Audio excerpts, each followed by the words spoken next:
Welcome to EntreProgrammers Podcast, the podcast for developreneurs, where you get to be a fly on the wall listening to real conversations of developers trying to tackle the challenges they face as entrepreneurs.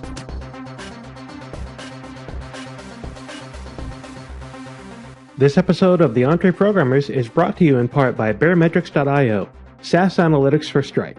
Have you ever wondered what your lifetime value is for your customers? Or what about the churn rate? How often you're losing customers? Are you calculating that junk manually right now? I sure hope not, because you've probably gouged out your eyes if you are. So instead of doing all of that work manually and potentially getting it wrong, I highly recommend that you look at Barometrics.io. It's SaaS analytics for your Stripe account in a single click. Seriously, it's that easy. So check it out at barometrics.io/EntreProgrammers. All right, we're on the air. That was quick. All right, so first thing, I wanted to just give a quick extra special shout out to Barometrics, who is now our official sponsor. I know we have a message at the beginning of the video that's a pre-recorded canned message with me talking, but super duper thanks again to Barometrics for that. If you guys are looking for SaaS metrics or any kind of metrics based on your sales using your Stripe.com account, check out barometrics.io/EntreProgrammers. Thanks again, Barometrics. You guys rock. Yeah, it's really awesome that that they signed on to sponsor us. So now we can actually produce these episodes, and we won't have to eat ramen noodle soup. And right. Woo! Yay! Being able to pay for the editing. Plus, it's good to help a good company too. You know what I mean? I think that's some of these they're kind of in the same spirit as us here, right? So right. I mean, cool. I've read a lot of the blog posts that Josh Pigford has written in the last year, and it's really amazing to see how quickly he's grown that company. It's kind of like the entrepreneurial dream. You know, he's got a really good perspective blog post on that though, because he recently wrote about how the overnight success of Barometrics was 10 years in the making. Yes, and I read that. He outlines his whole progress, his whole timeline from 10 years ago, and how he eventually just kind of stumbled into what Barometrics needed to be, and how it's been just a wild ride for him to watch it grow and take off like it has. Yeah, I read that post. That was really, really good. So it kind of reaffirms my whole suspicion that, Signal Leaf and Watch Me Code may not be the things that eventually really make money for me. They might be, they might not be. I'm not real sure, but it's going to take a number of years of work and movement and growing things in order to really hit the point where things do start growing rapidly. Yeah, yep. So I've got a quick funny story about Barometrics here. So I got invited this week to join a chat group called Bootstrap Biz. Right. And so I got invited in. Guy who I met through an interview I did about King Sumo invited me, and I jump in the chat room for the first time, and a guy named Aaron Francis is in there, and he's like, oh my gosh, I'm listening to Josh Earl right now. Meanwhile, Josh Pigford also belongs to this group, so he's nice. And in Barometrics, he knew that we'd just gotten Barometrics somehow. So right. Yeah, that's cool. That's awesome. It was pretty funny. By the way, to dovetail that into another connection story, I just did an interview with Steve Young on that. Yeah. I did an interview with him on Wednesday. Man, that guy is awesome. He's just just so full of energy. He's like such a nice guy and like so entrepreneurial. Like he's got this spirit in him. And I guess he just left his job a year ago, but that was great. Josh had introduced both of us through there. And is it just me, or does he not sound like Pat Flynn? He does a little bit. Bit. It's always weird when you see. Okay, I'm going to be a little bit racist here, but it's weird when you see an Asian person from California, right? Because when you see their face, you expect them to have some kind of an accent, and then they talk totally American accent, and then it's like, you know what I'm saying? Like it shocks me at first. I'm like always like, oh, that's weird, but it's cool, So anyway. You guys are like giving me this look as if that was such a bad thing to say. That is not offensive to anyone. Like to say that you have a plain American accent does not offend. If you're offended by it, I take full responsibility. None of the rest of the EntreProgrammers. Okay, you guys can rest now. Okay. You can take it up with John, and he'll fight you. Yeah, that's it. but anyway, it went. The first question he asked me when I went to interview him was just like, "What can I do to make this podcast episode a win for you?" Yeah, which he was asked me the awesome. same question. So, because I told him I was like, well, we could talk about my how to market yourself course, and he's like, oh yeah, totally. Right. So we ended up talking about the course. And did he ask you guys the Godzilla question? No, what's the Godzilla question? If you were gonna fight Godzilla, like how would you defeat him? Basically, it's like, what's your superpower? Yeah. I think we were running kind of long on my recording, so we didn't get to that probably. Yeah, that was the only stock question. He sent me a list of questions beforehand. That was the only one that he actually ended up using. Yeah, so I replied to all of his stock questions like the day before. Okay. And when I got on, he was like, "Oh wow, you actually replied to that. No one ever does." I thought that was just an FYI, and we were gonna go over them on the air. I didn't think that I was supposed to actually fill that out. So yeah, I wanted to, just so that he could at least have a little bit of understanding about where I was coming from, because I don't do mobile app development. Right. And so I pointed that out in the answers, and he scanned it real quick.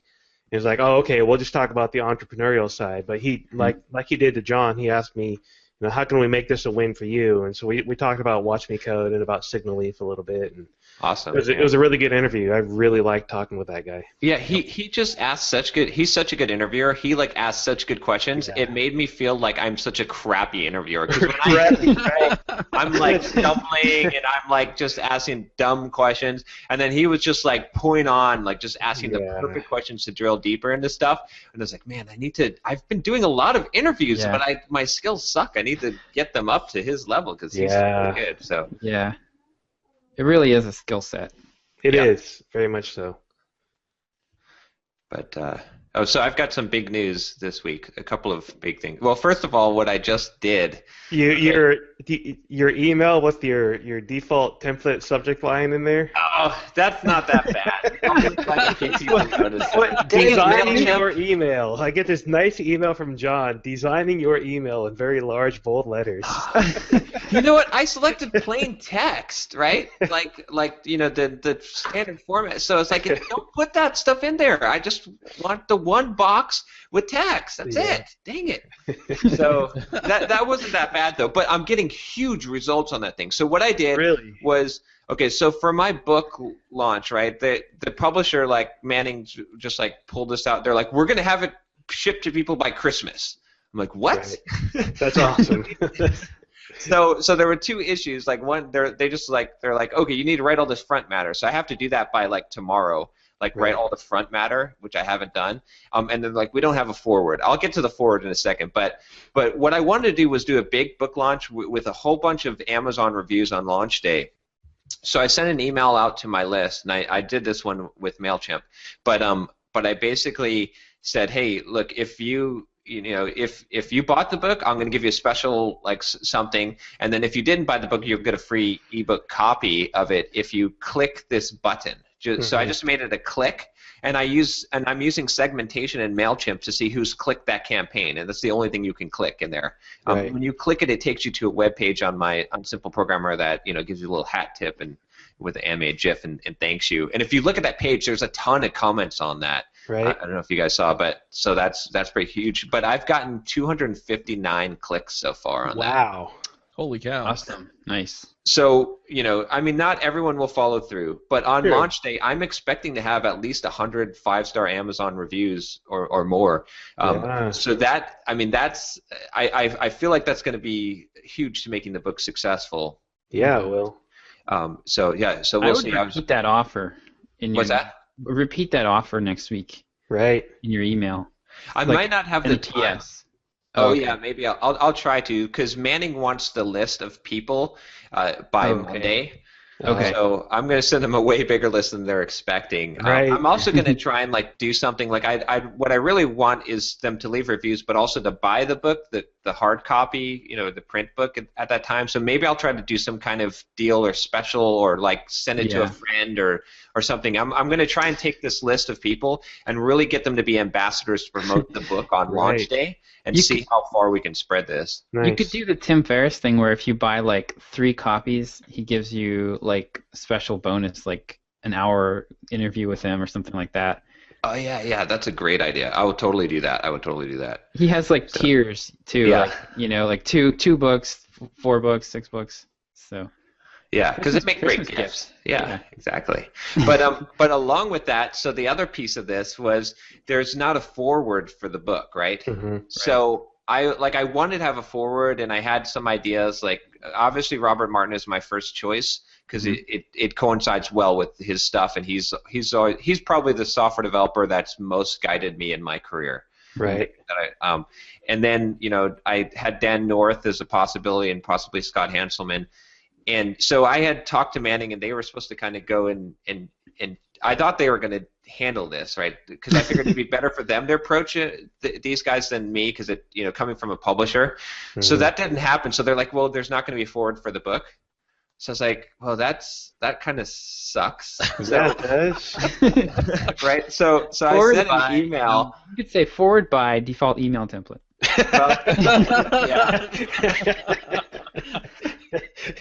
Oh man. So I sent an email to Robert Martin this morning. Like he did my how to market yourself as a developer course. I did an interview with him. Like so he knows who I am. Like he might be friendly to this. Unfortunately, I just realized when I looked at him and looked on the Skype that it's his birthday today. Ah. So I sent him this email, and I was like, man, I'm such an a-hole, but could you please write a forward for my book by Monday? By the way, happy birthday. Yeah, and then I realized that it was his birthday, so I sent a follow-up email and said, oh, by the way, happy birthday, right? But I'm asking him to write it by Monday, right? It's Friday now, because it has to be by Monday. That's the drop-dead date. It only has to be like 300 to 500 words, like 700 max. But I sent him a copy of the book, and I was like, I know this is asking a lot. I know this is. It's only 500 pages long. Yeah, right? I'm sure you could read it by Monday. Well, you can skin. If you read the first chapter, then you understand what the book's about, and And I said I mentioned you in the book. You're my idol, and all this. But then I went the extra step. So we'll see how this works. I just went and I sent. Are you guys familiar with like Harry and David? Yeah. So the gift basket thing, right? Yeah. So my wife sends that stuff to her dad every year for Christmas. Okay, well, yeah, Robert's in his. Well, let's not talk about age, but anyway, right. I just went online and I just ordered a gift basket to overnight ship it to him. Nice. Right? And there's a card inside that says, "Dear Robert, please write the foreword for my book. Also, happy birthday, and that sincerely, John Sonmez. Wow. P.S. The publisher needs it by Monday. Smiley face. Wow. You are pulling out all the stops here, man. Oh my God. So we'll see what happens. It cost me like $100 to ship. This is amazing. I even offered to pay him to write the foreword too in my email, but I seriously wish I had your guts, man.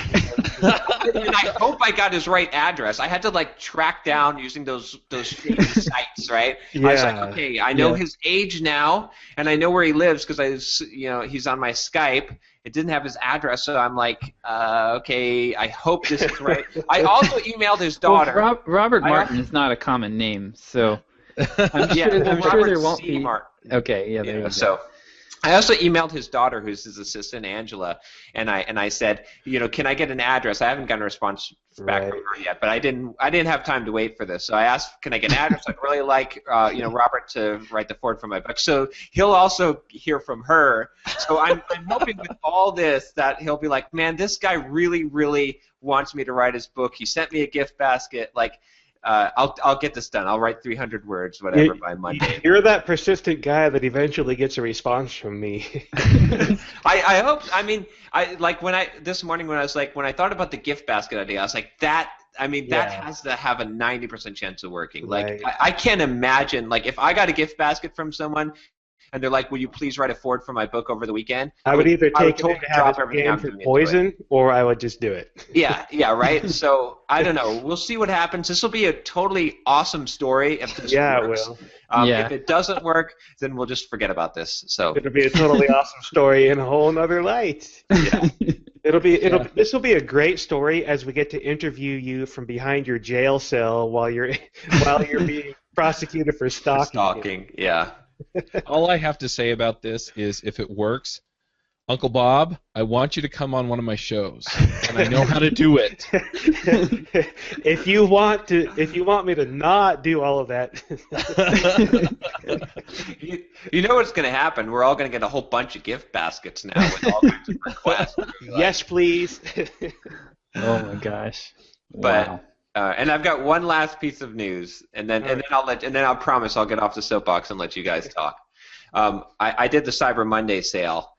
And it went pretty dang awesome. Like the only issue was I forgot to turn off the RSS feed on Tuesday because I automatically send so Tuesday when it ended, I had planned to send out 2 emails. Right. I actually sent 3 emails to everyone because the RSS feed, I meant to pause that thing. So a couple of people, basically called me an a-hole. Yep.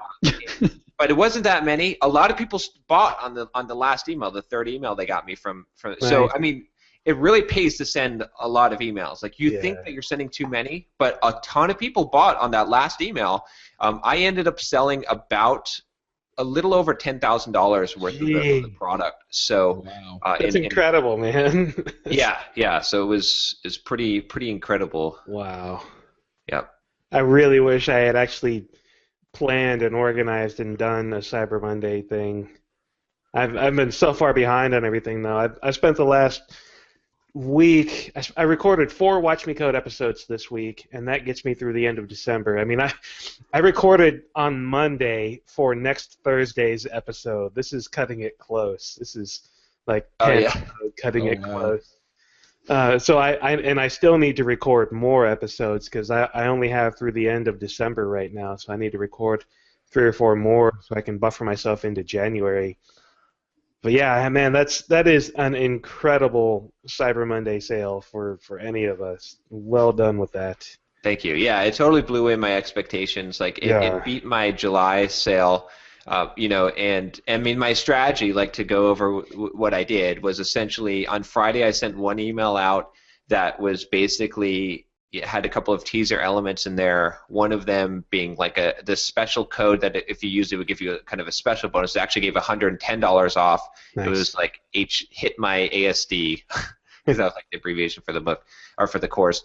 And then it also said in there that on Monday look for an email from me because I'm going to give you like this special offer. And then some people actually ended up buying it with that code. And I said in there, I was like, oh, you could buy it for full price now if you want to, or you could try to, if you don't believe me, try the code, right? And some people actually did try the code and they bought it early, before the sale started. I also got it up on this deal site that someone emailed me about, which made a couple of sales ahead of time. But then the rest of the strategy was, so that 1 email on Friday. On Monday, on Cyber Monday, I had a launch email that was kind of a funny email, but basically I said that I'm going to for every 100 people that buy the course, I'm going to give away 1 everything I ever create in the future, and it's retroactive, so everything I've created in the past, which includes like a 3-month Pluralsight subscription. I still have to draw the person for that. I'll do a random drawing, but that was the other part of the promotion. And then on Tuesday, I let it go 48 hours. On Tuesday, I sent out 1 email in the morning that basically had a couple of answers about the course, but just said, hey, look, it's still on sale, but this is your last day.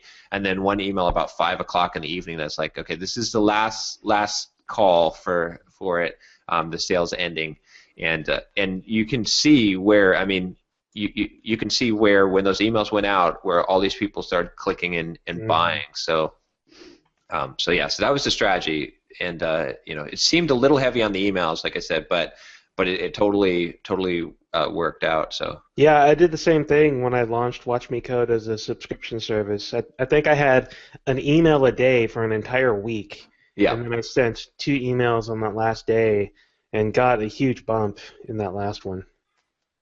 So yeah, sending that out, I mean, you definitely will get people calling you a scammy marketer and other fun names, but it's totally worth it. I mean, those are the people that aren't going to buy from you anyways, and you probably don't want them on your list. Yeah. I mean, when you look at it and you see how many people click it and open it, there's people that are interested. They want to, get that. Oh, Josh's audio is screwed up. All right, he left. He'll come back. So yeah, I guess. So while we're talking, no, go ahead, Chuck. Since we're talking about successes, on Wednesday I had 10 people sign up for the conference. Very nice. Awesome. So that was awesome. Yeah. Yesterday, not as many. It should be interesting to see what happens though, because we got mentioned on the 5 minutes of JavaScript. Nice. That's done by NV Labs, and so I'm starting to make inroads there with Code School and stuff like that, which is awesome. So that's working out pretty nicely. Very nice. I was just about to harass you. I was like, "Why isn't my face up on your thing?" But then I just checked it today, and it is there. So because last time I checked it, I was like,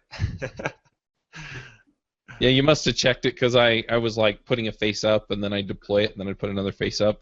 Okay. So, yeah, I'm excited. I think this is going to be an awesome conference. This is, and I just love that design. It's so cool. Yeah, seriously, that's you got that done at 99 Designs, right? Yep. Yeah, that's actually one of the sponsors from Steve Young's Mobile App Chat podcast, and I keep hearing great things about that, and I gotta try and look into it sometime. Yeah, I actually bought 2 designs, and once I have things kind of coasting along a little bit, I think I'm going to go ahead and organize the next one. I think I'm going to try doing it a little differently, though. I think I'm going to do it like for 2 days all day and still do it online. Mm-hmm. And I'm kind of hoping I'm going to do it on Ruby because I have a lot of connections in that community. Right. And then what I'm hoping I can do is I'm hoping that I can, instead of having a call for proposals, I have enough contacts out there to where I'm hoping I can just get a whole bunch of people that I really want to hear from and just stack the whole thing. Because there's no travel, all they have to do is prepare a talk, and I say that like it's easy, but it is a bit of work. Right. But I'm pretty sure that I can line up a bunch of people that will bring a crowd, but not just that will bring a crowd, but people that I and others actually want to hear from. So right. So yeah, and I'm looking at doing that toward the end of June, and that'll give me a little more time to get everything together too. So nice. And I'll use that other design for that and get awesome. it up. But yeah, I'm super excited about where things have gone. I've had several people tweet about it. Scott Hanselman tweeted about it for me. Awesome. A bunch of other folks tweeted about it. I'm reaching out to the sponsors of the podcast to see if they want to sponsor the conference. So it's looking really good. So I'm super excited. Cool. Yeah, that's so awesome. That's once you nail this skill down, I think of being able to do a conference, it's going to be such a valuable thing to have gone through this process to be able to Yep. Yeah. So yeah, I kind of want to do one for the group that's in that we fit into, where we're programmers and entrepreneurs. Yeah. I guess we call them EntreProgrammers. Right. There are a lot of developers. But there are a bunch of people out there for that. I'm just not sure who to get or things like that. So I've been thinking about it, but I feel like I should hit the audiences that I really have reach in. Yeah, I think we could do that very successfully, though. I think between the 4 of us, there are a good number of people that we will be able to bring in to do some talks. I know quite a few freelancing people that are developers. Yep. There's a number of people that listen to this podcast that would probably be really good speakers to have in that. A couple of high profile people that I can think of off the top of my head that I don't want to say because I don't want to, accidentally commit them to something.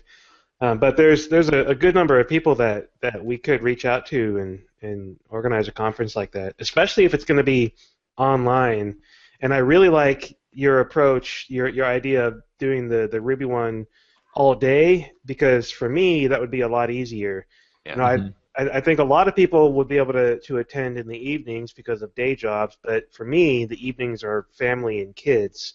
And so if there are, a handful of sessions that I really want to see, 2, 3, whatever it is, and I can just take an hour out of my day and watch that one session and then get back to work, that's great for me because it fits into my schedule a lot easier. As far as the schedule goes, so I kind of stole the schedule from the Podcast Business Summit. That's what they're doing in January. It's the same kind of schedule I have in the evening. And I think it makes sense for them because a lot of podcasters do have full-time jobs and then they do podcasts in their spare time. Right. But most of the feedback that I've gotten putting this conference up, and I don't know if I would have gotten this feedback if I had tried to ask people. No. Yeah. You will never get the feedback you need if you just ask people. You have to do it and listen. So a lot of people are excited about it, but most of the attendees are in the U.S. And the reason for that is that the conference is in the evening U.S. time, which means that if you're in Europe, it's in the middle of the night. It's like 2 a.m. And so that's the other reason why I'm kind of changing the format is that I've had 2 or 3 people say, "Oh, you're doing it after work, thanks, yay!" And I've had a whole bunch of people say, "I can't attend at that time." Right. And so definitely changing it up. But so a good test for the EntreProgrammers type of conference, if you wanted to, is actually what you just suggested, Chuck, on our mailing list, which is this idea of doing because I had suggested that we do some kind of a get together, but a retreat where we invite audience members. That's even better. That's a great idea because then you charge for it, obviously, and then we could get them to pay for us to go have a vacation. Hey, you're not supposed to say that on the show. Dang it! I was trying to dance around that. Well, I'm making racial comments, and you're just getting straight to the point. Well, the thing is that there's definitely going to be some. So, on our little email list, it was mentioned that we ought to do a conference, and then I recommended, what if we did a retreat? The reason I like it is, we get out and go do some fun stuff. So I've seen one where it's on the beach, and so they have activities on the beach, and there's the hacking time or the business development time or whatever. And so you kind of get both. I don't know if I would even really consider it along the lines of a vacation. And so vacation is a very subjective word. Well, I think it would be a lot of work for us to organize and make sure that it all goes smoothly. Yep. But the other thing is that I also think that it would be nice just to be able to meet some listeners face to face, get to know folks. And the other thing is that the people we bring in, there's no reason why they couldn't give us pointers or whatever on our own businesses. So they're probably in a target market somewhere for one of us or some of us, and so to get to know them. The other thing is we could make this show a lot better for them if we understand them. Yep. But it's nice we could record multiple shows while we're there as well. Exactly. And have audience members in with us asking questions and do all kinds of really fun stuff for the podcast with that. Yeah, but there's no reason why we couldn't, go sightseeing one of the days or whatever. We're totally doing this in Copenhagen, by the way. Because I so want to go back to Copenhagen. That's such an expensive trip. I know. I want to go back. My wife and I are trying to do home exchanges, right? And so I was going to go to Japan, to Tokyo, on the way to Taiwan because there's some friends in Taiwan, and then we were planning some Europe trips. We're definitely going to Amsterdam. We already have a home exchange set up over the summer, and we're going to try to hit France and London as well during that time. But we're thinking about doing a couple this year, and I was like, oh, wait a minute, it's so friggin' expensive for plane tickets.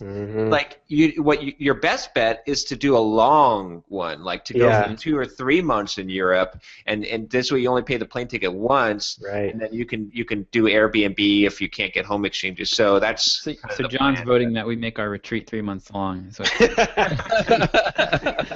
bring the kids. But I am going to be in Europe in the summer, so I'll already be there, but it might be expensive for everyone to try and go there. One option too is I'm over here in Tampa, Orlando area, so that's that's an option. You guys can Disney come to retreat. my house. Yay! You can come to the middle of nowhere, Texas. Woo! We can all go. We can all go to John's house and then march down the street and make Matt Fury come out and talk to us. Yes, man. That's the next guy I'm bugging. I've already sent him 2 emails, but I'm gonna keep on bugging him until Walk down the street and bang on his door, man. He's a mean dude, from what I hear. I'm gonna keep on bugging him. I heard a story about from one of his seminars where he points to some guy in the audience. He's like, come here, and like the guy comes up and he puts the guy in an arm bar and then stomps him to the floor and like puts his boot on his neck. He's like, the man has his boot on your neck, and like goes into this whole thing. Yeah, he's pretty hardcore. That's right. I'm pretty hardcore as well. So I sent David and what's it? I don't know. I send Pears to people unsolicited Pears. So. Unsolicited Pears. That's got to be my favorite phrase that you've ever uttered. Out of everything you've said, unsolicited Pears. I have to go tweet that right now. But anyway, for everyone listening, I'll go meta real quick. If you like the idea of doing a retreat with the EntreProgrammers, let us email us. If you can find our email, because we don't have a contact form on our website. Comment on the episode. We do. EntreProgrammers.com. Hit the About page, and there's right there. Okay. Whatever. You know how to get. If you can't figure out how to get in contact with us, well, all right then. All right. Do 5 seconds of research. Yeah. but let us know, because I'm totally serious about this. Like it would be an awesome, because first of all, we all haven't met in person. Yeah. The only person I've met in person is Josh. And it would be awesome for us. We could take an extra day too for us to have our own like private retreat, as well as with all the audience members, and it would be a total good learning experience, and just fun, I think. So yeah, let's see if we can get this together, if we can get enough interest. Yeah, totally. Yeah. The other audience. Oh, go ahead. Sorry. The big thing for me too is that I get my best ideas when I'm helping other folks out with their businesses. Yeah. Yep. Like if I'm looking at mine, I'm just like cross-eyed, Right. But if I'm helping you, you're helping me too. So I'm super excited about the idea of being able to sit down one-on-one or 4-on-1 with somebody and really helping them figure out stuff. Right. Yeah. Yeah, that'd be pretty dang awesome. The other thing we probably need to, just to go meta one more time, is we talked about breaking up the episodes. Right. So right. we could also use some feedback on that. Like the idea is basically like, okay, these are long, like hour and a half, 2-hour episodes. 2 hours, yeah. I'm sure that a lot of people are like listening to part of it on their throughout the week anyway. Would it be easier for you if we just took our episode and made it into 2 episodes a week that came out on 2 different days of the week, like Tuesdays and Thursdays or something like that, or even 3? I'm thinking 2, right? Probably, and just split it so they're basically an hour long each, or whatever. 15-minute long episodes. That's what I want 72 1-minute episodes. But the idea would be we would just cut it, like just time wise in half essentially, and this way it'd be easier for people to listen and to not lose their place and all that stuff, and not download this huge file for right. For one. So now in about 20 or 30 minutes, we need to have an unnatural pause in the conversation. Right. And then use that as the edit points. Exactly. But this was actually what you suggested, Derek, when we first totally started this. So I'm thinking now that we have sponsorship, so that I like how John suggests this. John brings this back up, and then we all kind of pile on him and start eating him. And I forgot that it was originally Derek's idea. Yeah, exactly. The guy that complained the most, it was originally his idea. Well, it makes more sense to me now for a couple of reasons. One, because we have an audience already, so we've got a lot of diehard fans. But in order to expand out, I feel like we need to shorten the episodes, and I don't want to take away from what we're doing. Right. This is important, time for us to be able to talk and discuss, and if we artificially shorten it, I think it'll take away from it. And then the second thing is that now we have a sponsor, right? So we can actually afford to pay an editor to break this up, because if you get expensive, I mean, we're going to have to pay a little bit more, obviously, to produce more episodes. Hi, David. He's like, yeah, all Hey, right. David. I see him back there counting the money. But it will also be more beneficial to our sponsors, right? To have more episodes Right. because they'll Right. get a Exposure. more frequent exposure. Right. Hi, Bear Metrics. Woo! Okay. Those are our natural Okay, pause. there's the unnatural pause. Edit point and. I thought we were going to have to bring up Asians with John. So, I got a question for you, Chuck. When does my sponsorship go live with JavaScript Jabber? That I'm It'll be on the next episode. awesome, cool. Yeah. I can't wait I'm for that. expecting huge things with that Ruby Roads one. What, you expect value from your investment? Yeah.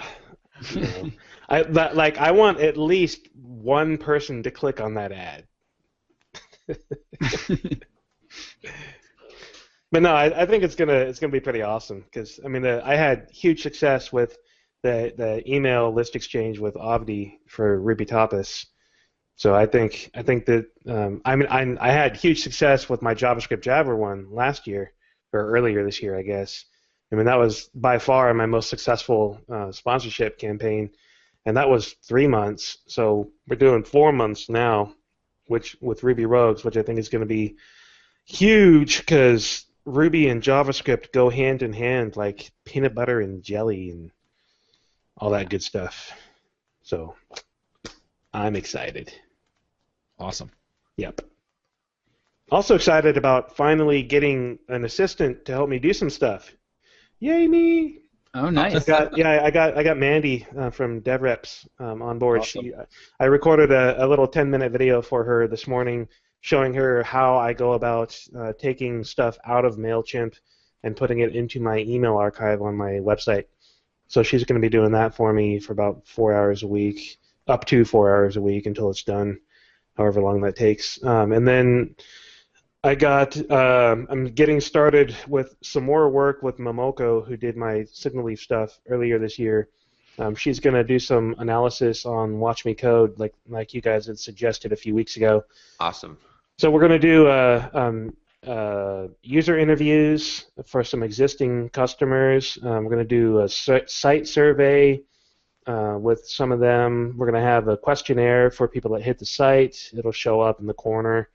We're going to have she's going to do some competitor analysis as well, go to similar services and look at the kind of comments that people are leaving and questions that they're asking and hopefully provide some good direction to move Watch Me Code forward and be able to produce some stuff. I'm getting some pretty good feedback on the Mongoose.js series though, which I'm really happy about because I've been kind of nervous about this whole do a longer series thing, and a lot of people are really enjoying it, and I'm seeing a few tweets a couple times a week. Oh wow, I didn't know that was there. I'm totally going to go get that. And I think having a more extended series like that is going to be pretty beneficial. And I'm going to still follow through with the selling it as a separate individual package as well. I have that on my list of things to do this weekend to get easy digital downloads installed and configured and put together that package and then try to launch it in the next week or two. Nice. Yeah, I think that'll Very do well. I think it's a good, it's another revenue stream for that. Yeah. Anytime you can multi-purpose content, that's just, it's awesome. Mm-hmm. Yeah. I was thinking about doing a couple of additional blog posts or even an extra video or something to put into that package that other people wouldn't get. That way there would be a reason for people to buy it instead of just subscribing. Yep. Yep. Oh, I've got blog posts for you for Signal Leaf. Okay. Check this out. My intern, by the way, I'll give a shout out to Douglas Coleman, who had. Yeah, I've been emailing him. He emailed me a couple weeks ago, and I finally replied to him today. Good conversation. He's a great guy. He's totally eager, and he's totally helping me out. He helped me out with a post on Simple Programmer, and he's pretty much. I think he's going to pretty much take over the production of Get Up and Code. Nice. Like, 'cause he's producing his own podcast, and he's going to be using Signal Leaf. Right. And so he wants to learn the ropes. So I'm kind of got him going through the process. I want him to really get the process underway for Get Up and Code, so I can kind of take that off my hands. But he suggested to me, and this is like I like, because he's creating his own podcast, right? So he was like, hey, Derek should do a podcast, or either a podcast like for your Signals and Leaf, or probably a blog post as well about how to record a podcast, right? Like, because he was like, well, should I use Skype? Should I use Google Hangouts? Right. And then there's all the call recording software, right? There's all of this stuff, like, because in order to produce a podcast with multiple people, you're not just recording in Audacity, right? You have to figure out, am I using Skype? What about local recording versus recording over the web? So there's a huge, I think that might even be something that could go in your 5-day course or some kind of material there. I mean, that could be an entire course on its own. How to record with Skype, how to record with Google Hangouts. Right. Yeah. Like I've got, I use like we're using Google Hangouts for this, obviously, and so it records automatically. But for Get Up and Code, like I always have the guest record locally, and then I merge the tracks and what not. And then I also have Super Tintin, the Skype recorder, as a backup. But I know a lot of people use that. But I think that was a good topic. He also mentioned that you should do a blog post, and I totally agree with this, on Signal Leaf, comparing Signal Leaf with the competitors. Yeah, he mentioned that in his reply to me a little bit ago, and it sounds like something I really need to do compared to Blueberry and Libsyn and whatever else. And the hard part for me, you guys have suggested that a number of times, and the hard part for me has always been taking an objective perspective, but also a perspective that makes me look good compared to the companies that do so much more than I do. Right. You brought it up last time that I mentioned that, and I was thinking about it, and what really kind of strikes me with that is that what you can do is, instead of talk about what they have and what you have, or what they have and you don't have, what you can do is you can just say, look, this is the approach that we take at Signal Leaf. Right. So, you say, we don't have all those features, and it's a good thing. Right. So we don't have the the screwed up podcast hosting WordPress thing that Libsyn has. Right. And that's a good thing, because then it doesn't complicate it this way. We've tried to make our interface nice and clean and friendly, and Libsyn's is not nice and clean and friendly. So if you want all of the bells and whistles, then maybe you should go check them out. But if you're looking for something that just does this and does it real well and solves these problems for you, then then Signal Leaf. Oh my gosh! Clarify your selling proposition that way. Right. This is better than the Pears. This is better than the Pears. You are get this. You are 37 signals for podcasting. Right? I'm not sure I understand the reference. Okay, because 37 Signals, right? You're familiar with that company? Yeah, Basecamp and all that. Okay, their whole have you read Rework? Yeah. Okay, their whole philosophy. Their whole philosophy is to just be as simple as possible and just do one thing and not add all the features and bells and whistles, but do it very, very well and simple, and not add all this complexity that you don't need. Just do the thing and do it well. That's exactly the philosophy that I've taken with Signal Leaf, and because I read that book, quite honestly, I read that book a number of 2 or 3 years ago, and I've always held that philosophy when building these things, since I started building these things. And check this out, Signal Leaf. 37 signals? 37 Signal Leaf? I can see a logo morph going on. Hey, you've been acquired. But a lot of people will probably relate. Signals, you just acquired me because we talked about it. A lot of people will relate to if they're familiar with 37 signals, which a lot of people are. You don't have to resell them, because if someone understands, if you say 37 signals, people understand. Oh yeah, okay, I get what they're about, right? And then if you say, oh, that's what Signal Leaf is about, same deal. Like, and they've already sold it to people, right? They've already had. I gotta call it Basecamp now, don't I? Because they renamed themselves to Basecamp. Oh, did they? Oh, okay. Yeah, they did. What did they do with their other products? Did they sell them to somebody else or spin them off? Or I think they still have them. I think they just changed the name of the company, since Basecamp is what everybody knows them for. Everybody knows, right?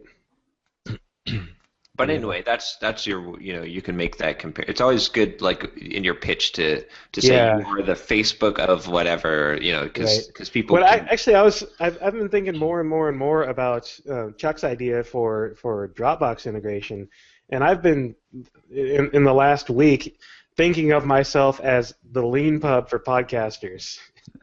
Nice. I like that. Yeah. I think is a pretty awesome way to think about it. I mean, just put the stuff in Dropbox and it's You done. got to do that. Yeah, I'm going to. I really am seriously. I'm committing to doing that on the air here because it's such a brilliant idea. I've got 2 things stacked up in front of me, which I'm currently actively working on. I'm replacing the security module that I have inside a Signal Leaf right now. I've got it done. I just need to go through and finish the testing to make sure it still works. And then once I do that, I can't remember the other thing offhand. It's in my to-do list. There is one other thing that I need to do first. Oh, it's related to uploading a new episode. There's a timestamp problem when you upload a new file for an existing episode that I got to fix. But I'll have both of those things done like this weekend or something, and then I'm starting in planning and moving forward with doing the Dropbox thing because that is such a brilliant idea. Yeah, that would make a lot of workflows easier, especially if you have an assistant that's doing because they can just drop because you already use Dropbox for the workflow, right? I mean, exactly. Almost everyone who produces a podcast uses Dropbox to say here's the in, and then they edit, they put in the out, or however you organize that. But man, you just drop it in there and you're done. That's awesome. Yep. Totally, that'll be a huge selling point as well. I think that'll, especially for the technology crowd that I'm trying to get. Yep. Nice. So I did a Cyber Monday sale this week. How'd it go? $10,000. Well, so that's your comparison point, Josh. I was pretty nervous going into this. So I was pretty nervous going into this because this is kind of my first big test of my big King Sumo generated mailing list. Yeah. And I've been not sure, sometimes gone back and forth on whether those people were going to really work out for me. So I didn't really know what to expect. I was like, all right, well, I was trying to lower my expectations. Like 1% of my list would be awesome. That would be like 800 sales. But that seems kind of high. Maybe I'd be happy with like even just 100 sales. Right. So that was kind of like my floor. Like I was gonna just curl into a ball and just cry if it was less than 100 sales. Yeah. So we took a similar approach to John. So Wes and I actually took our books and bundled them up. We created the ultimate Sublime Text book and video something, whatever I named it. Yeah, and so it was 20 videos. 20 videos, 3 books, so like 500 pages of content plus 20 videos for $44. Oh, that's a deal. Incredible. Yeah. I wanted to make it like a no-brainer. Yeah. We decided, I was originally thinking of having just like offering a discount on Wes's book alone, and then I was like, no, this just doesn't fit. So we just ended up doing the one package. Right. So I did 3 emails. I liked John's idea about doing the warm-up, like the prep email, but I ended up not getting around to it. So next time I'm definitely going to do that. But definitely do. I did that with the Watch Me Code launch, and it helped a lot. Yeah. So I did 1 email at 10 a.m. on Monday, 1 email at 10 a.m. on Tuesday, and then 1 email at 8 p.m. on Tuesday. That was like an ending soon deal. Mm-hmm. Yep. So the first email went out. And so Wes emails me because I couldn't see any of this happening. We were selling it through his site. He did a great job. He put the sales page together. Like I basically wrote the emails, told him what to do on the sales page, and then he put the whole thing together. It was really nice. That's a great partnership. Yeah. Yeah, he did a really nice job. I think he's a designer. I should look into his background a little bit more. It was a nice page. I liked it. It was really did nice. A good job. And then it was his idea to put the countdown timer up there, which was a great touch. Yeah. Forgotten about that. So he did a really nice job on that. So anyway, I can't watch what's happening. I really don't know, other than I can look at clicks and stuff and drip. Mm-hmm. So the first email goes out, and then an hour or 2 later, he emails me back. He's like, "Oh, this is going great. We've sold 20 copies." And I was like, I just sent an email to 80,000 people, and we sold 20 copies. And You idiot! I was like, oh, yeah, I was feeling pretty dejected. And then so, then he was updating me throughout the day, and it seemed like things were starting to pick up. And I was like, okay, this isn't going to be a complete train wreck. And I had scheduled tweets throughout the day. Right. And so by the end of the first day, I think we had sold we cracked 100. We sold 120 copies. Nice. Now Wes was he told me he was going to be really happy if I think sold 150. Nice. And I was like, oh, we're going to hit that easily. After the first day, we hit 120 or so. I was like, oh yeah, we'll probably hit 250. So the second email goes out, and we get another nice little bump in sales, and then the third email goes out at 8 p.m. and the hate mail comes in.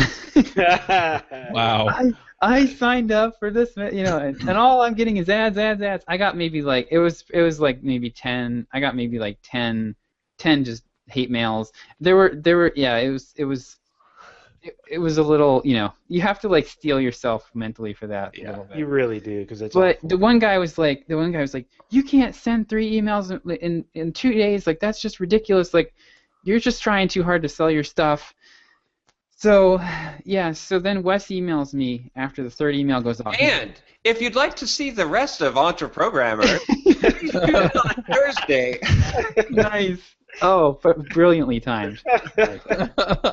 Totally lost my train of thought. Sorry. So anyway, so Wes emails me a little while after the so he has some kind of app or something on his phone that buzzes every time he gets a sale. Yeah. So Nice. so he's getting this in real time, Right. and this is blowing his mind. And so then the third email goes out. And he emails me. He's like, "Holy cow, this is going crazy! My phone is just buzzing nonstop." And so prior to if anybody's ever wondering about sending more than 1 or 2 emails for a sale, prior to the third email, we had sold 222 copies, Which is good in itself. which is very good. Yeah. Yeah. After the third email went out, we sold another 227. Holy moly. Wow. So You that doubled that last email doubled our sales, and the That total, is incredible. the grand total that we're going to split.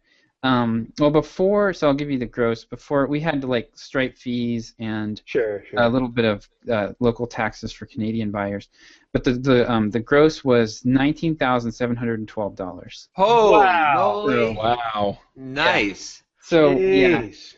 so Wes is currently trying to figure out how to get money out of Canada to me. I think he's in Ontario. So yeah, so I told him I was going to send an email to my list and say that I'm the Prince of Pittsburgh, and I have this friend in another country, and I need help getting money out. Oh gosh. Yeah. But- You just got to go to the airport. We're going to strap these bills to you, right? I have a friend who has done that before. I'm serious. We need a mule. This guy I used to work with in Dallas has the most ridiculous luck with slot machines. Oh. He can walk into a casino with $10 in his hand and he'll leave with $5,000, and it's just slot machines. He walks in and just brings home the money. So his fiance at the time also had this kind of luck, but not with slot machines, with something else. I don't remember what she played, but they were at a casino down in the Bahamas somewhere, wherever it was, and he got there a couple days after her because she was there for a conference, and so he showed up after their conference. When he walked into the hotel, he saw her standing off to the side of the entryway by the security desk with guards around her. Oh no! So he freaks out, what is going on? Comes up to her, says, "Hi, what's going on? What happened?" And she looks at him with the biggest grin on her face that you could imagine, because she was extracting like $50,000 from the casino in cash. Holy cow! Because she had won 50 grand while she was there in the casino, and she wanted it in cash so that they could literally strap it to their bodies and fly home with it. Oh, jeez. Yeah, because if you're over 10,000, you got over 10,000, you have to you have to report it on entry into the U.S. Yeah. So they strapped 50 grand to their bodies and walked home with it. Wow. So I have a question for Don't Josh. ever do that, by the way. Highly illegal. Bad idea. Jeez. Yeah, then they'll start looking for bricks of cocaine. We definitely need to get the LLC set up so we're not liable for all the good info we're sharing here. I don't want to have to pay the taxes on the sponsor income anyways. So I have to wonder, you said that the first 2 emails got you about 220 sales, and the third email got you about 220 sales. I'm just wondering, where's that magic number? I mean, is it 4 emails then, or 5? If you had sent another email, would you have doubled it again? You get to I don't know honestly where that would be, but yeah, you would continue to make sales. You'd continue to take people off too. Right. So, I mean, eventually it's not worth it. Yeah. Right. Yeah. I mean, for me, like each of my emails got a 1% unsubscribe rate, which is completely normal. That's incredibly low. Well, that's pretty. Like Nathan Barry's numbers when he reports them, he's usually seems like when he does a product launch, he seems like he's usually around 1%. So. That's typically what I see. It might be a little higher. I think drip rounds. I didn't dig into anything more advanced. It totally depends on your open rate as well, because if you Right. have a lot of dead people on your list, then your unsubscribe rate will be lower. So If you don't send out emails on a regular basis, your unsubscribe rate will be higher. Right. Yeah, exactly. You should really compare it against your opens, I think. But I've seen people like kind of in the internet marketing, entrepreneurship space do more than 3 in a day. Mm-hmm. So. It also kind of depends on your audience's tolerance for that kind of thing. Programmers are not, not very tolerant of, a lot of email. So. Yeah, I actually went in and disabled my RSS feed of my email archive because Mandy is going in and adding all of my backlogs, and I don't want people to get a ton of emails from this. Yeah. Right. But yeah, So yeah, just another quick data point on that sale. So we sold. So I scheduled like 6 or 7 tweets to go out, and I have more than 32,000 Twitter followers. Mm-hmm. Take a guess. Like take a guess how many we sold from Twitter that we could track. 5 or less. I guess 10. A little higher than that. 23 buyers from Twitter. That's not bad. Yeah, and then the rest were all from email. I mean, like that's pretty typical. Like I usually see it's like a 5%. Yeah. 100 email subscribers versus 100 Twitter followers will be like the Twitter followers are worth about a fifth. Yeah, if that. Which actually makes sense because only about a fifth, based on Twitter stats, only about a fifth of your followers actually see your tweet. So if you want something to be seen, you have to tweet it 20 times. Yep. If you want something to be seen by the majority of your followers. I've seen a lot of social media experts say that a lot, but now that Twitter provides analytics for your account, you can go in and see there's real proof for this. There's a good reason for that because on a good tweet, I'll get like 15 or 20% of visibility, not even engagement, just visibility. It totally depends too. Like on Josh's Sublime Text account, you're gonna have a lot of fake followers on there too, right? Just because you did the follow back, right? On there, so. Yeah. Yeah, maybe. Because there's a lot of. The majority of those are actually from my giveaway. Like I got. But I mean, yeah, you'll pick up if you're active on Twitter. The thing is, if your name is out there on Twitter, you'll pick up fake followers because they just kind of scan active feeds, I think, and I noticed that I get spam. I don't get spam when I'm inactive on Twitter, but once I get active again, I start to get spam. So. Yep. Yeah. But yeah, so that was pretty exciting. So what's your take home? Are you're probably around $8,000 or so? It's gonna be 9186. Oh wow, that's awesome. You guys both did in 2 days. Each of you did what takes me a month to do.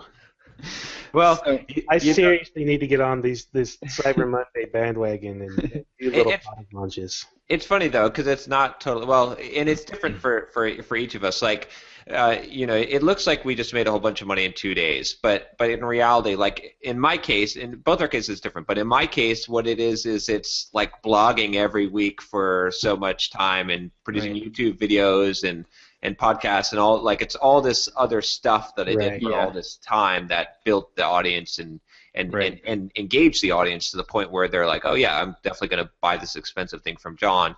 And then I think for Josh, like it's really that whole the email, that whole thing of it wasn't that those emails you sent this weekend. It was that when you did the contest and did all that and the that. Yeah. So Josh, I got to ask at this point. Was it worth sticking with Sublime even though you absolutely hated this and you desperately wanted to quit this a number of months ago? Well, but see, I haven't stuck. I mean, technically, I haven't stuck with it, right? No, you have. You just got. Well, I didn't delete my email list. Right. You got smart about what you did with it, and you found a way to make it work. Yes. No. Absolutely. Yes. Absolutely. It was definitely the right thing to do, and I think I think so. I've got a lot. There's actually a lot that I'm planning to do with this list. I'm basically going to, now that I've figured out kind of how to do the affiliate. I'm figuring out how to do the affiliate marketing thing with the Kingsumo stuff that I'm doing. I'm gonna basically turn my Sublime list into an affiliate. I'm gonna do it nice. Like I'm not gonna be obnoxious about it, but I'm going to use this list to do affiliate offers. So I actually am working on. Yeah, I'm going to segment it up, and I'm working with a guy. Actually, the guy who I interviewed this week, his name is Sean. I'm going to butcher his last name. Sean Fiorito. I think he's the guy who did sketching with CSS, which I saw his book on Nathan Barry's site. He's a 30 by 500 alum as well, and so I interviewed him this week because he did a giveaway for his book to build his email list there, and it went pretty well. He made decent ROI on it. But we're going to do a webinar together, probably sometime in January, February, where I'm just going to, basically I think what I'm going to do is email the entire list once and say, I'm doing this webinar, click here if you are interested. If not, you'll never hear about it again type of thing. And then just take those people and communicate with them about the webinar, and then we'll pitch his book at the end and split whatever we get out of it. So, nice. I can do that. I can do one of those a month or, one every other month, and make a few $1,000s here and there. Right. And and so there's a lot I can do with it. We're gonna do something with John's course, I think. Yeah. So so it's gonna be. I think it'll be nice. Like I think I'll be able to get like a few $1,000s here and there every couple months out of it. And it'll definitely makes it worth keeping it going. And Wes is doing a great job with the emails. So yeah, and he's got such a great, very active following in the Sublime community. Yeah, that was a good partnership to get. Definitely was. Yeah, he was like giddy. Yeah, I can imagine. Yeah. Yeah, I mean, so excited. It's incredible. So this whole conversation reminded me of something else I wanted to ask about. I finally I moved the email signups on devchat.tv. I don't know if you guys have seen that. Oh, yeah. Let's take a look. I looked at the site recently, but didn't notice. So I moved it down among the episodes. Okay. So I'm trying to decide if that's where I want it or if I should put it somewhere else. Yeah, that's a good spot. Yep. That's very clear, very easy for me to see. Oh, hey, sign up. Yeah, and since you've color-coded it with the, it sticks out from the sponsor banners, and you can see that this is something different. Although I might move it slightly more away from the sponsor, only because it does kind of look like yet another sponsor. Yeah, I've thought about moving it above everything else, just above the first episode, or that'd probably be a good spot, right above the first episode. Or there's above. One more small tweak I would make, which is and I don't know, I'm getting a little picky, but if you could apply a CSS animation or something to it with a time delay, so that maybe it shakes or it rolls out or whatever it does, just so that it's like, you load the page and then you're like, you see the thing move and then it brings your eye to it. Right. Yeah. Yeah, or maybe when they start to scroll, even it expands. Okay, I'll look into that Yeah, and see something like what that. I want to do. Right. Just some CSS animation on it. Yep. But yeah, that's a much better placement. It's actually usable. Yeah, and then I'm just going to extract the subscribe buttons, except for on the main dev chat page. I'm just going to extract those out to just show up, so it's iTunes, Right. Stitcher, whatever. Nice. I really like the design of your site. What are you using for it? What do you mean? Is it a WordPress template? Is it? Nope, it's custom. It's Rails. It's very nice. Yeah, I had a company approach me called Mad Glory. They're up in New York, and they, in exchange for some sponsorship juice, they actually they did the design, and I have been super happy with it. Nice. Yeah. So How's the membership going on those? I noticed you have forum signups for all of the. they kind of trickle in. I'm not sure if there's a better way to do that or not. That's a hard thing to do, though, trying to create a community And keep it alive. and keeping it behind a paywall and keeping it alive and keeping it. I mean, that's. Yeah. I mean, we talked about me doing that with Watch Me Code a number of times, and I just we eventually decided that there wasn't enough value in it for me. Yeah. Because the community size wouldn't be there. It wouldn't be active enough. Mm-hmm. Yeah, I can tell you that Ruby Rogues Parlay is extremely active, and the other shows' forums aren't as active. Right. And what I'm considering doing there is actually bringing some people in and just essentially incentivizing them somehow to post to it regularly to get the conversations started. Yeah. And I think then once people get used to being in there, then I can take advantage of the opportunities there and actually do my thing. So Right. I just discovered the genius of your picks on all your podcasts. I noticed that you have Amazon affiliate links for the Nice. books. yeah, why wouldn't Genius. Of course. Well, no, it's ingenious. Seriously, like I was like, well, why picks for every? It didn't click That until wasn't- just now. Initially, that wasn't why. I patterned the shows after twit.tv. Right. If you've listened to any of those. And I just liked the picks. And I think he gives them just one pick every show. Yeah. But, at the same time, I liked the format, so I stole it. And then once I got the picks going, then it was like, I'd be crazy not to make these into affiliate links. Oh yeah, Yeah. it's totally So, Yeah, that was. I mean, I love Awesome. that. I love that part of your podcast. Like, How do you do on the affiliate on Amazon affiliate? Like, we're EntreProgrammers, so we pry into your accounts. right. Oh, that's fine. I've been on the bubble of moving up to the next level. Initially, you get 4 to 6%, I think, right. Yep. commission, and you can go as high as like 10%, I think, Yeah. if you get enough volume. And I've been on the bubble of moving up to the next tier from like the basic tier, and so I get a couple $100 every month from Amazon. It's not a lot, but it's something. Yeah, that's Guess about how much right. I earned last month? Oh, I gotta go look at my desk hack site. Oh So, yeah, let's compare our Amazon wing. I guarantee nobody got anywhere near as epic as I did last month. Really? Really? $8. Oh, okay. $8 frickin' dollars. All right, let me see what I missed last month. Derek's always.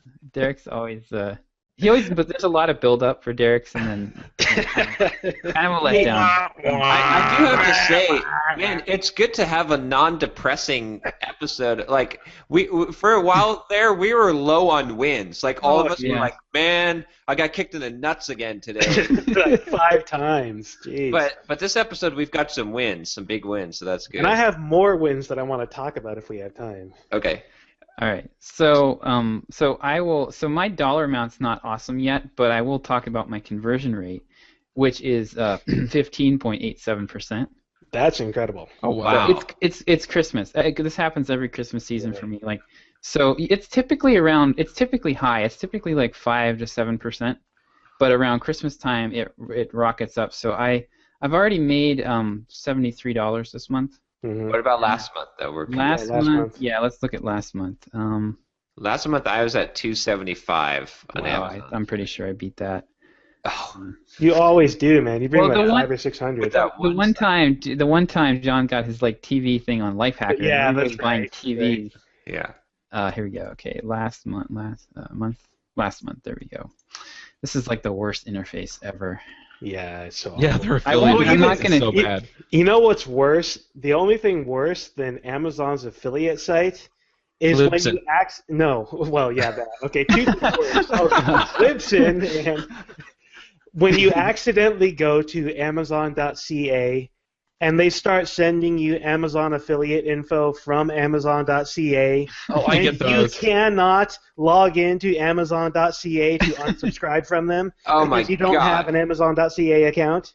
So Oh, let me tell you a F story. you, because- Amazon. Don't send me the damn email. So when I first started blogging and putting Amazon affiliate links in, I was like, oh, I need to sign up for Canada, for France, Yeah. for Germany, for all of the ones. So I signed up for like 7, including Japan, right? So I do have accounts on all of those, and I was using this fancy plugin that Right. Yeah. figured out the. And I get emails from all the friggin' ones in all the different languages, and I can't unsubscribe. I can't log in. Well, I can log in, but then I can't read the shit. But John, out of just pure rage, John has become an email marketer now. Yes, just out of pure rage. But I don't think it's worth it. I don't know. Like, I debate it still. I'm like, should you like? I mean, most of if you just do Amazon US, right? That's Right. good enough. I don't know. Like, I mean, you could make it work for all the. Well, I am never touching any of those other sites now. No.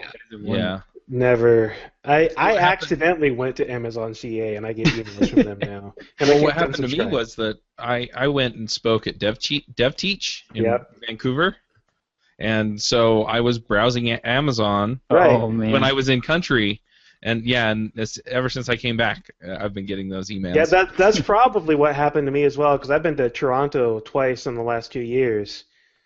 So it's yeah. So And my the same thing happened to me with Google Maps, actually. I was on Google Maps, and it said, "Oh, switch to Google.ca." Okay, sure, because it's faster up there in Canada for Google CA. And so I get back to the States, and for like a week and a half, it wouldn't let me hit Google.com. Mm-hmm. It kept redirecting me to Google CA. nice. All right, Josh, what's the number? Yeah, my total from last month was $336. Oh, that's good. Nice. Yeah. Oh wow. Yeah. So yeah, I typically get it's around $300 to $400 a month from that Well, site. And I here's need the to thing, start- though. This is what makes you the real winner. Is you don't do anything on that site No, anymore. anything. It's just Literally. total autopilot. Yeah. That is the definition of passive income. What, that website still exists and I'm still making money off of it? Oh, that's great. So I need to get some people funneled through my how to podcast for Signal Yeah. because I've got affiliate links in there, and plus I'd like to have some subscribers for Signal Leaf. So I'm actually about to kick off. So I did an experiment last weekend with Google Display Network. So those are the display ads that Yeah. sprinkled around websites, Right. all over the place. And because I want to drive some traffic through. I wrote my 5-day giveaways course, and I want to start sending some traffic through that. See what happens. And the email marketing keywords on Google search are really expensive. They're like it's like Mailchimp and Aweber duking it out. It's like they're like $15 a click. Gee. Oh gosh. Which, yeah, I mean that's pretty. I've seen in like industries like private injury law and stuff. You're talking $50 to $100 a click. Yeah. Well, click me in Oh, the wow. balls. So I can't possibly afford that. Yeah. At least not with what I'm doing now. But the display network, I thought maybe I could try that and see what the clicks go for. So I fired it up for like 3 days just to see what happened. Just threw a couple ads together and let it run. Sent the traffic to my my blog post, basically about the King Sumo giveaway, and I was getting clicks for around 40-50 cents a piece. Nice. So now some of those are going to be garbage, I think, because of that. Those ads get clicked on accidentally. Right. But the volume is huge. You can get like when I did just email marketing and like one other keyword, the volume was like 1.2 billion sites or something, or 1.2 billion impressions. So so you can get a lot more. There's a lot more volume there than there is on the search. Mm-hmm. And your click-through rates are really low, but the clicks are cheaper, so it may not matter. So I'm working on a landing page. I got that guy. So I hired a WordPress developer, and this was like the best money I spent all week. $150. He did a custom WordPress template for me. Can I burst your bubble? Yeah, I'm going to burst it too. You could have spent $100 and bought literally every theme from Studio Press and then copy and pasted one of the landing pages. Yeah, but I didn't. That would have taken me. No, I have a landing page. I have the landing page template is I have one that I use for my homepage. Okay. And it's just stripped down. It has nothing on it, right? Right. Yeah. What I wanted was very specific. I wanted something that would work for Google Ads, Google AdWords. So I wanted a text area in the middle, and then I wanted a sidebar opt-in form with an area underneath it for testimonials. How long did it take him to build this for you? Well, he only billed me for 2 hours, and he installed it for me. So he might have even had it. I don't. He probably did, because I mean. Yeah, there are totally templates that do this exactly. I did the same thing. I did the same thing on DerekBailey.com and on Watch Me Code, and learning it, figuring out how to do this, it took me 2 hours. Yeah, and I didn't want to have to mess with it. Right. Well, a theme too, like my X theme allows you to put in sidebars on a specific page, so you can create a landing page. Yeah. Like I create sidebars and stuff like that all the time. Yeah, I'm sure I could figure out how to hack it together. Yeah. So here's the real key, though. It was totally worth it for you because you don't care about that stuff. Yeah. Yes. So that's fine. That's the point. I got to work on other stuff while. Exactly. So it was outsourcing that $100 an hour work so that you can do the $1,000 an hour. Yeah. Well, it was $75 an hour work because he. Well, even better. Yeah. And he was really fast. He was really responsive. Right. So I had him do a couple of other things for me too. Like he did a custom. Actually, the way I found him was I wanted a custom archive page that listed all of my blog posts with the date, basically. Right. And there is Genesis comes with an archive page, but it had a bunch of extra crap on it that I didn't want on it. So I just had him do this template, and it was super nice. So, so I was very happy with that. But now it's really simple because it's like text boxes that I can just drop HTML into. Right. So I can just drop the WordPress. I can drop a lot of times you'll get these plugins, and it's like, well, you have to have like a MailChimp. Like it only works with MailChimp. Or I looked at several plugins, and they were like super clunky, super heavy, and I was going to spend a ton of time like tweaking and fiddling with it. I'm like, I just want places I can put HTML. Mm-hmm. That's just widgets on the sidebar. But anyway, I got this. Now I have this landing page template. I'm gonna finish writing up the landing page tomorrow and try this display network traffic and see what happens. So Perry Marshall talks a lot about when to do display network stuff, and it's one of those later on things after you get search traffic going from right. Which I can't use search traffic for this because of the cost of it. But it's also like no one's going to search for how do I do a giveaway to grow my email list. That's true. This is they won't at first, but I mean that's the perfect opportunity for you to create that keyword sequence and just drive that traffic to you. The other thing is that if you do go pay for those keywords, are going to be exceptionally cheap, and the people who are coming in are going to be qualified because that's exactly what they're looking for. Right. And so, whether or not people are interested, I mean, really, what do you have to lose? Put $100 toward it and find out. Yep. Right. By the way, along with that, I discovered something that they had a sale. I'd used this before, but bannersnack.com. Have you guys seen that? Uh-uh. Bannersnack.com. They let you create a free banner. Like I done it, or they'll write a custom banner. But the more interesting thing was their ad campaign service. They have this ad campaign service that basically goes across all of the different advertising networks, and they farm it out to Facebook ads, to Google, to all this stuff, and it's you do it all in one place, and then they basically like do some. They even do search retargeting and website retargeting, and then they basically put it in one place, and they do some algorithms to see which ones are the most effective and kind of distribute it through there. So I have no idea. I haven't used them, but it seems like they might be something to look into. Yeah.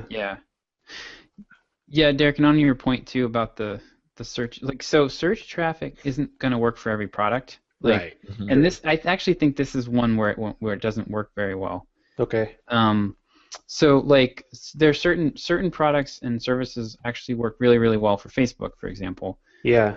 Kind of like the Facebook stuff is like the escapist, like take me out of my, kind of I want to quit my job. Like it's almost like aspirational stuff. Facebook is about escape, and Google's like, I'm shopping for something. Right. Yeah. So I'm thinking this might be a good fit because it's kind of like, it's kind of an aspirational type of thing. Like, you kind of have it in the back of your mind that you want to grow your email list, but I think Twitter ads might be a really good spot for this as well. I want to try Twitter ads as well. Because I have phenomenal success with my email courses on Twitter. Yeah. Doesn't mean they turn into paying customers necessarily. I get people into the email courses very well on Twitter. I want to try Display Network because it's testable, and if I can get it dialed in, it'll just work for me for a long time. Right. So versus like Twitter and Facebook are both the short duration, like you have to constantly monitor them and refresh your stuff, and that's just such a hassle. Yeah, I haven't done any Twitter ads in quite a while, actually, just because I got tired of that. Yeah. Although my mailing list is stagnating. I've been stuck at just over 4,100 subscribers for a while. So I probably should go back and start doing something again. Speaking of email, I was supposed to convert my email over to Drip, but I'm having this existential crisis about because I like a lot of stuff with Drip, and I've been working with support, and now then I went back and looked at MailChimp automation. They've actually fixed it up where it's really nice now and works, but it still doesn't quite do. I don't think either MailChimp or Drip do exactly what I want to do. I think Drip gets closer. I don't know. I think Drip does get closer. I think you're right, and I think it might get there. But I was talking with Josh yesterday, and I might just need to shell out the big bucks and go to Infusionsoft. Right.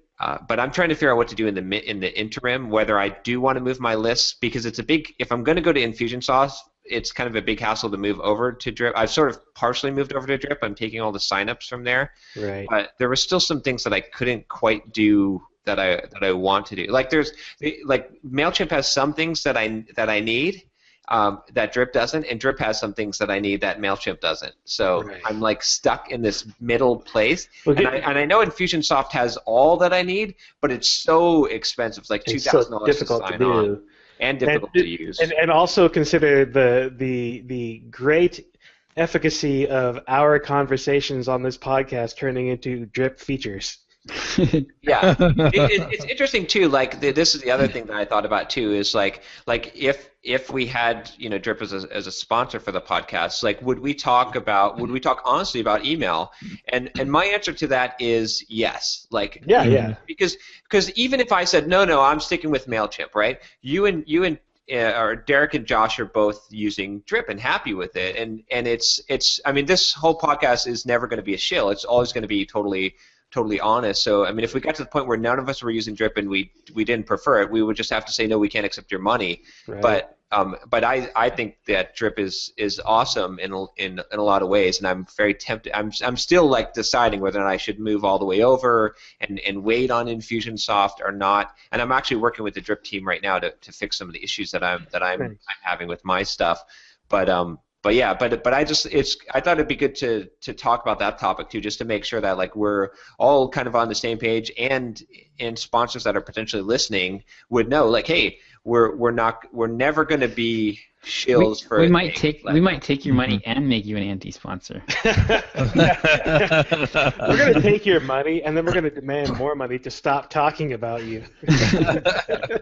No, I think that we would never really like accept money from a sponsor that we would technically talk totally bad about. I mean, it doesn't mean that we wouldn't pick on some feature from some company that was sponsoring us, because that's the value of this podcast. Is like, I think that people that listen to this podcast, right? They know that we open up our bank accounts and we're like, look how much money we made. Right. Like we're that honest about what we're doing. And so the moment we stop being honest, like the value, so the value for a sponsor really is that, hey, if these guys are being totally honest, then their listeners are probably going to be more likely to listen to what these guys say, because they know that they're not just shills, they're not just doing it for the money, the small amount of money, that from a sponsorship, but they're talking about honestly what they think. So no, I totally agree with that. I'm 100% on board with that. That's my approach to anything that I'm selling. If I don't believe in what I'm selling, then I'm not going to sell it. I can't do it. Yeah. I'm not that kind of person. But you can't do it convincingly.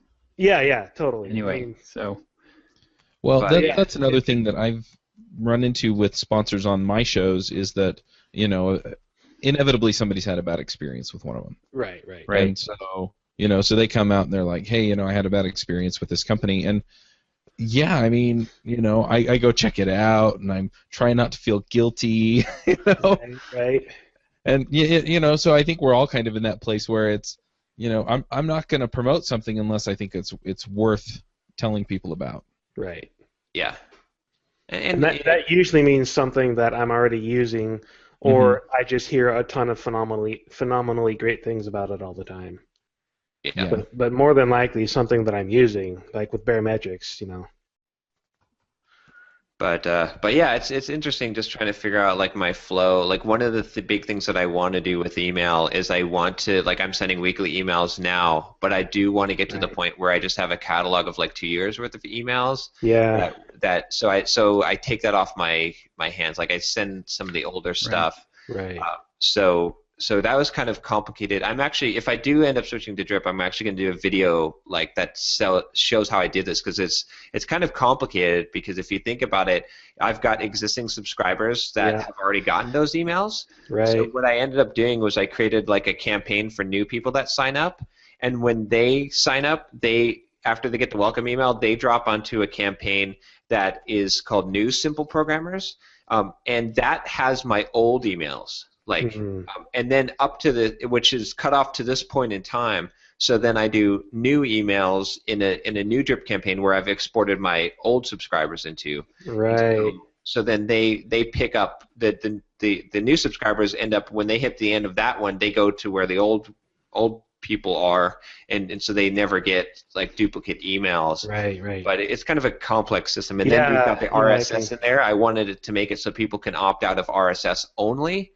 And so there's like a couple ways to do that. One was with triggers or with tags, and then the other one was with a campaign. So, but yeah, so I'm trying to get going. But I'd also like to be able to send broadcast emails that are timely. And that's the one thing I'm maybe I should talk to Drip about this, is I need the ability to pause campaigns like MailChimp has.